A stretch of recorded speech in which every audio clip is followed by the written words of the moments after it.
Hello and welcome back to yet another episode of Stay Curious Podcast.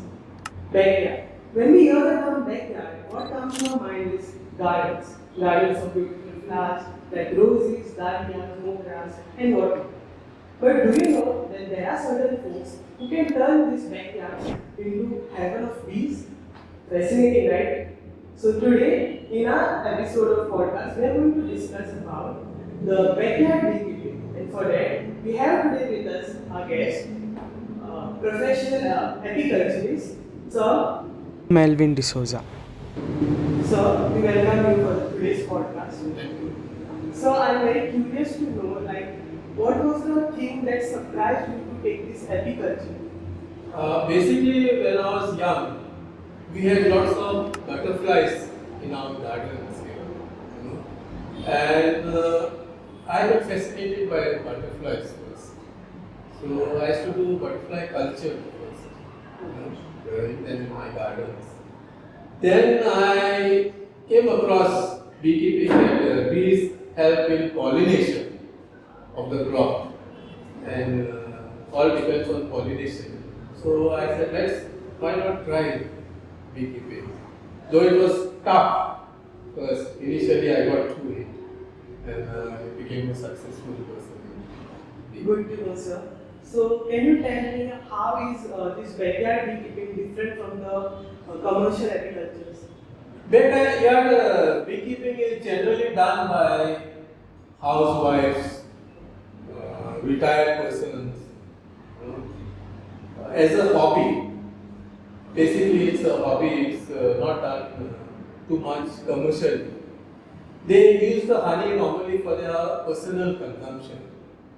Because honey normally is very difficult to get it in pure form, and to get the correct taste of honey, you have to do beekeeping yourself and harvest the honey. So realistically, if we see how much honey can be in from one box of the apiculture? If you have a very good area, I could say nothing less than 5 kgs in a full year you can.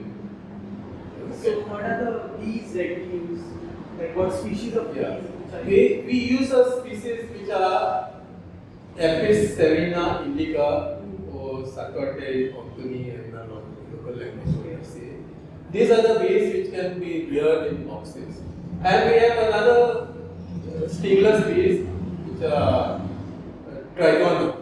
Stingless means they don't sting. They don't sting and they are small in size, but their honey is medicinal. Of course, you won't get too much honey per year. In a box, you may get around about half a kg to 1 kg the maximum of honey harvest. Though those bees don't need much maintenance and all, they have lots of propolis also, which is used by various industries of stingless bees. It's a kind of thick sealing glue what they use to seal all the holes close to the hive. Okay, so can you tell me why is it called a sucker, which is Apis indica?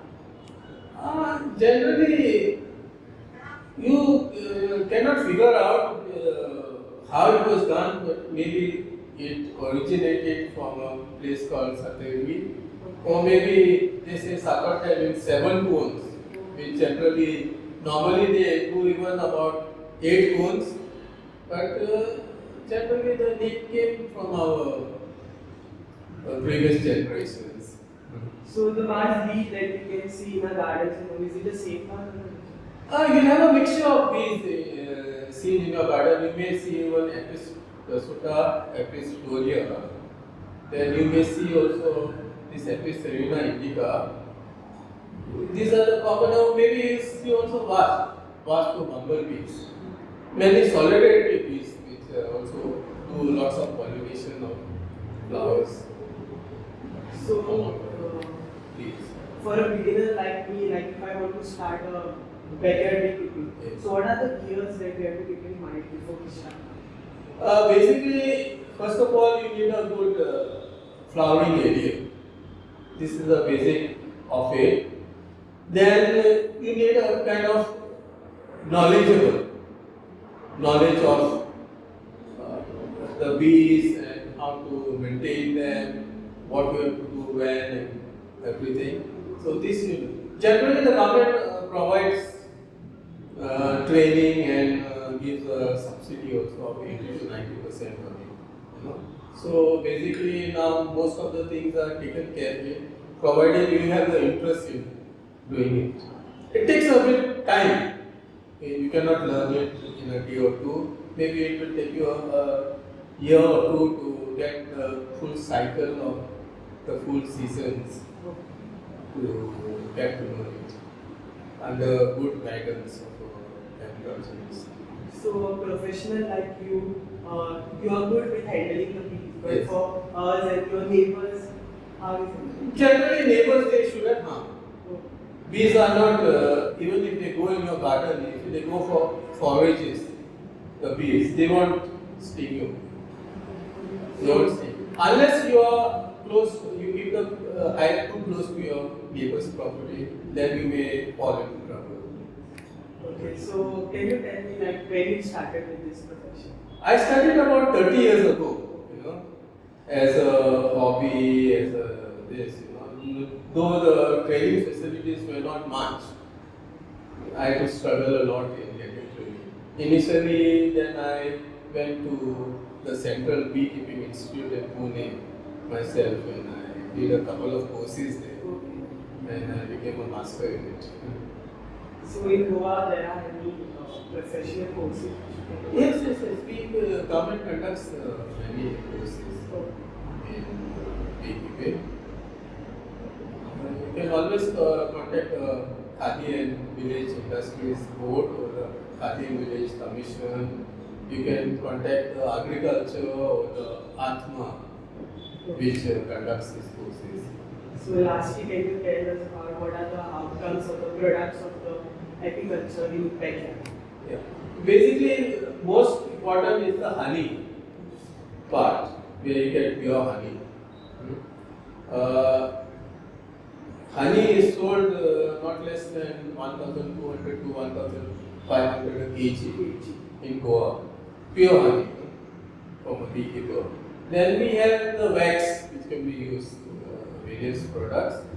We have the propolis also, which is used also by this. It's used by pharmaceutical companies also because it is good for, they use it in capsules for certain illnesses. Then bee venom is another thing. And royal jelly is another product which you get, which can be used, which is sold at a very high price. And besides that, if at all you feel you want to get more income, you can do byproducts of honey. You can make chocolates of just put a drop of honey in a chocolate. Your product is sold for a better price. Yeah.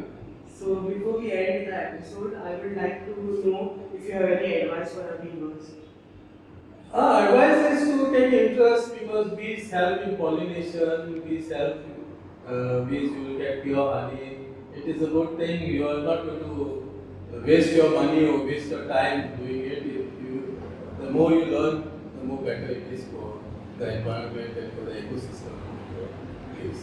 Thank you so much, sir, for giving us your time and also sharing your knowledge with us, our team and the viewers of us.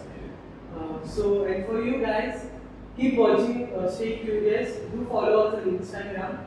And for more episodes like this, do follow us on YouTube as well, subscribe to the channel, like, share, and until then, stay curious.